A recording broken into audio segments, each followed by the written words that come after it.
Have you ever gone into a supermarket and you find a child crying for something that their parent has said no to, and they cause these tantrums, they cause a scene in the supermarket?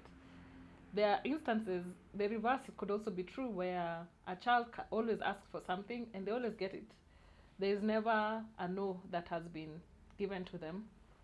Today, I want to talk about the surprising ways that growing up rich could have affected your relationship with money. Hi, my name is Juliet Odhiambo.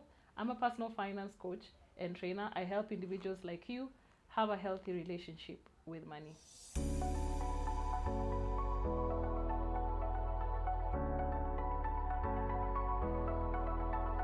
I probably sound like a broken record right now, but emphasis has to be made that there are instances that we have grown up with that highly and to a great extent affect our relationship with money. So in a past episode, we talked about how growing up poor has affected your money relationship.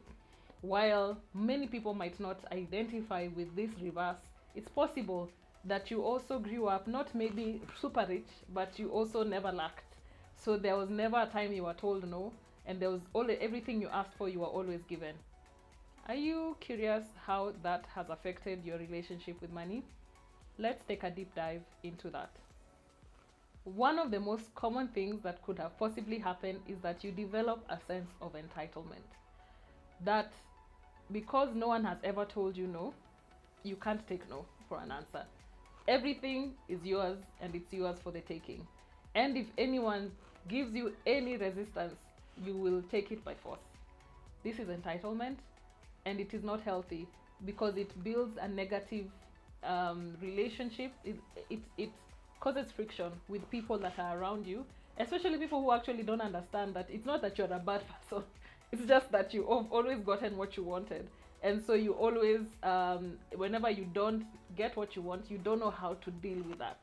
And also that also can mean that when it comes to money, other people who don't have money, you don't understand where they're coming from. And that sense of entitlement can make you feel like everything in the world belongs to you. And honestly, you just come off like a jerk, a spoiled, what we call spoiled brats. And you don't want to be that to other people. There's a way we seek abundance, and the abundance means a specific thing. And when you grow up with that sense of money being available to you, you have you can have the abundant mindset, but it can also be excessive. Excessive is the sense that now even the ones that actually don't belong to you, you want to take it by force. I'm reminded actually of the story of David and Bathsheba. I don't know why that's the story that has come to mind, but this was a king who wanted somebody else's wife, and because he's king, he just goes ahead and gets it, because in his mind everything is his. And if this is a trait that you have, be conscious of how it is affecting and influencing the people that you are around, and either explain it, but also more importantly, work on becoming a better person, a better human being. The other way that this abundance or the failure of luck can affect you is that you really don't have stress around money. You have minimal, or you lack stress at all when it comes to money. Money does not worry you. Money, the idea that you could actually not have money is not something you are conscious of, and that is a good thing. That's what I was saying. It's the other side of being entitled, where when it is excessive, it becomes entitlement. But as a nature, or in your relationship with money, it's really important not to be motivated by fear, because that's one thing that people who grew up poor might have. They have a fear that money will run out. But if you grew up rich and you had access, that's not something that you are conscious of. And so when it comes to making negotiations, business negotiations, negotiating a salary, you're always speaking from a point of abundance, and so you always get the best deal. One of the things that we always say is that the rich get richer and the poor get poorer. The rich get richer because they are comfortable with money. And the way they talk about money and the instances they find themselves, they're always talking from a point of abundance and not from a point of lack. And so they're always getting the best deals. So that's a great thing. If you're not careful, if you grew up rich, you can also develop dependency. You know, trust fund babies, where everything is given to you and you are not even able to work for your own money because mom and dad bank account is always available, and you haven't built your own gumption. You don't see the need of finishing school, you can't keep a job, you don't have a sense of, you know, what am I offering the world, what am I doing with my skill set.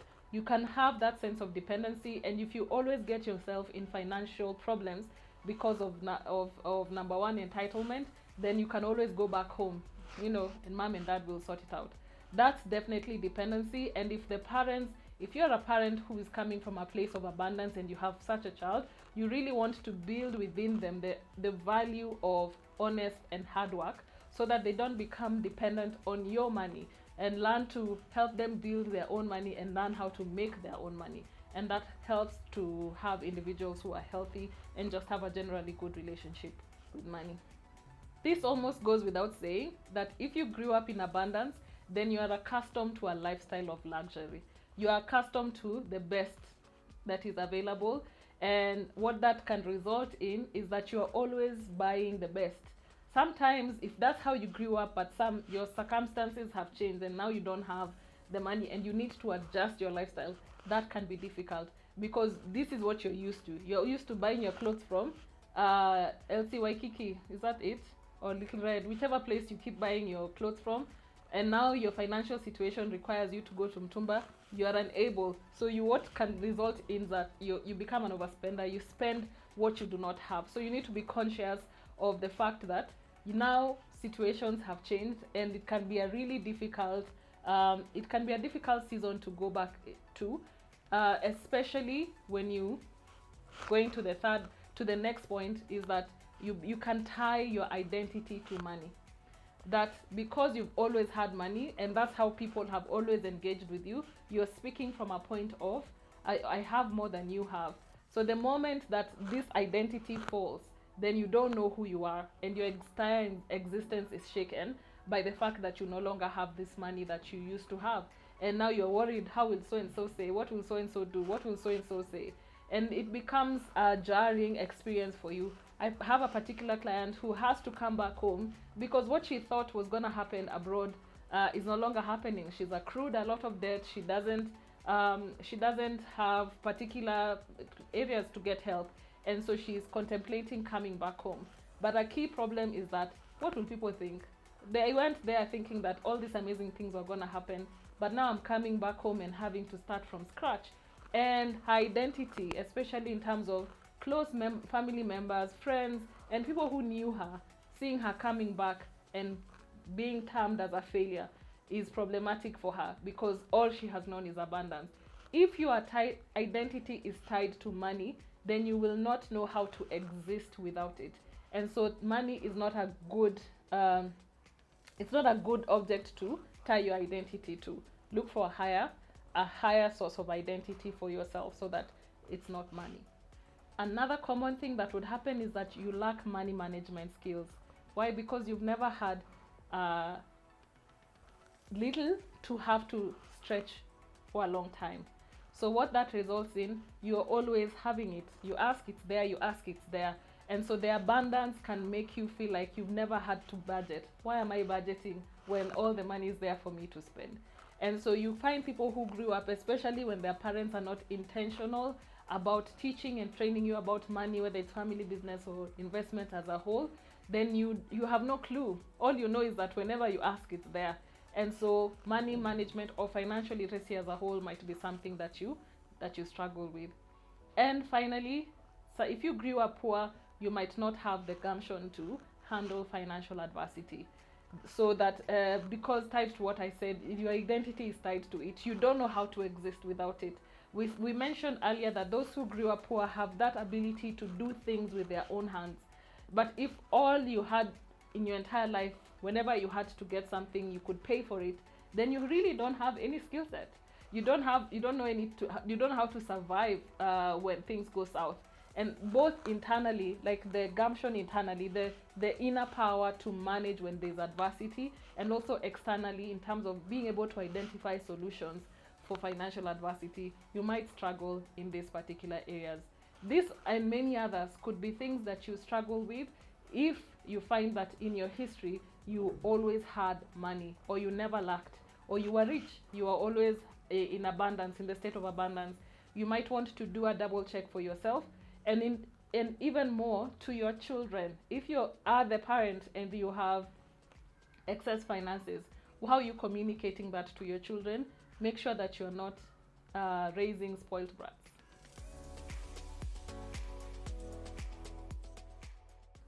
In today's segment of Real People, Real Money, I want to share a snippet of an email I got from one of you.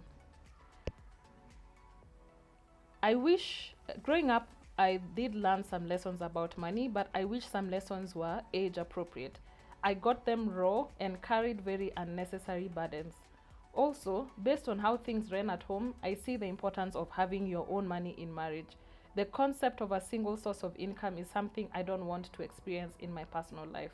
While it gives me security about how money is not the most important thing, it also gives me anxiety about anticipating and preparing for those money seasons.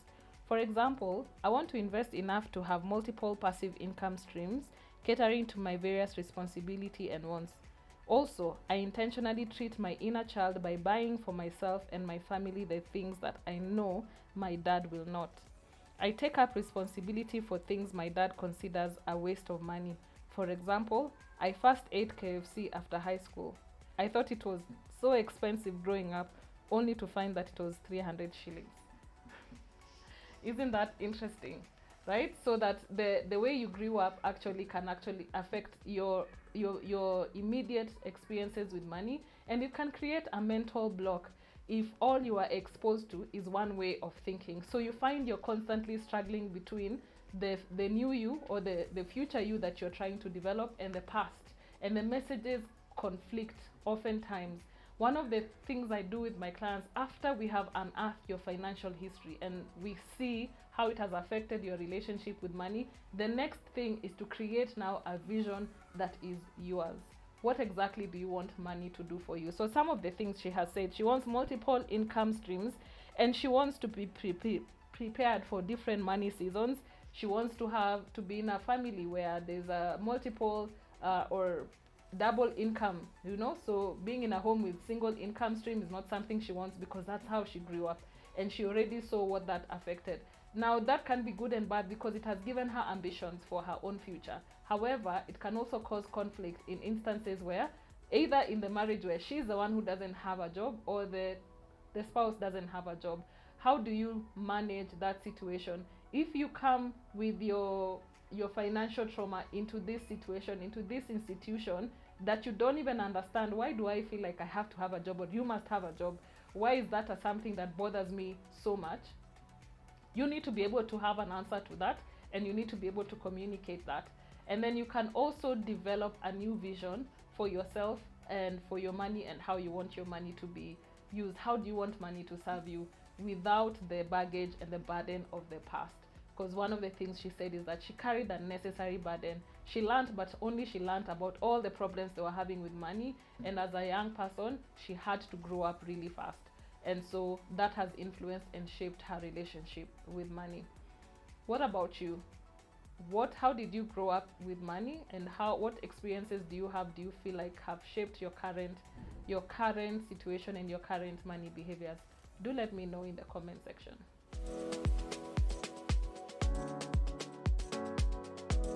In today's segment of Write Your Money Journal Prompt, I want you to go back into your past and into your history and answer this question for me. Recall a time when you felt the urge to compare yourself or your financial status with somebody else, either somebody who is very close to you or people you saw on Instagram or social media. How did you overcome that season of your life in order to focus on your own journey? And it's possible that you're actually in that season right now where you're continuously comparing yourself with others. How are you coping with that season? How are you reminding yourself that your financial story is your financial story, and personal finance is personal? I'd love to know in the comment section how you're dealing with this particular situation or how you dealt with it in the past. Personally, I have done my own comparison when I started my business. I started my business with a close friend. We both left employment at the same time, and after a while, I felt like her business was growing at a faster rate than mine, and I was curious why is it that mine is not growing. And so I had that comparison game. One of the things that I did to help me was I actually sat her down and I said, how are you doing this? How are you managing the growth of your business? And I realized it's actually because our financial statuses are different. I am single. My money, my business is catering for me, my food, my rent, my everything. But on the other hand, she was married, so she has double income, and so the money she was making from her business could be reinvested back into her business. And so her business was growing at a much faster rate than mine. So perhaps it's just information and context that you don't have that could then help you to see why the comparison is actually null and void, and you can focus on your own story and build your own wealth. Let me know in the comment section. That's it for today's episode. I hope that you picked up one or two things. Those characteristics that I mentioned might not be even necessarily you, but you know someone who is like that. And maybe if you did some questioning and you had a chat with them, you'll realize that it's because of how they grew up that they are who they are, and maybe be able to extend some grace, but also call out what needs to be called out so that you can make them better human beings, especially when you constantly and frequently have to engage with them. And if you are constantly engaging with somebody who's entitled, it's not the best relationship to be in. So call out what needs to be called out, extend grace where grace needs to be extended. See you next time.